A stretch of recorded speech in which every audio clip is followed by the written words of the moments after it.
कृषी दिनानिमित्त पशुसंवर्धन विभागाच्या वतीने लोणी काळभोरे येथे शेतकऱ्यांना मका बियाण्याचे मोफत वाटप करण्यात आले। या कार्यक्रमाला पुणे जिल्हा परिषद सदस्य शीतल सुजित कांबळे, प्रशासक सरपंच श्री नागेश काळभोर, माजी उपसरपंच श्री राजेंद्र काळभोर, पशुधन अधिकारी गावंडे मॅडम तसेच इतर मान्यवर उपस्थित होते। यावेळी मोठ्या संख्येने शेतकऱ्यांनी सहभाग घेतला।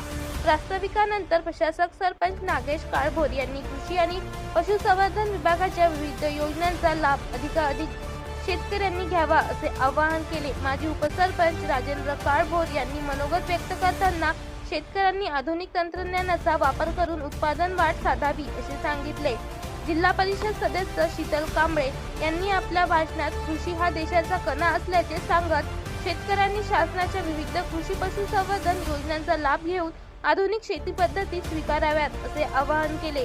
तसेच शेतकऱ्यांच्या सर्वांगीण विकासासाठी आवश्यक त्या योजना आणि सुविधा उपलब्ध करून देण्यासाठी सातत्याने प्रयत्नशील राहणार असल्याचे त्यांनी नमूद केले। कार्यक्रमाच्या शेवटी उपस्थित शेतकऱ्यांना मका बियाण्याचे वाटप करण्यात आले। कार्यक्रमास परिसरातील अनेक शेतकरी व ग्रामस्थ मोठ्या संख्येने उपस्थित होते।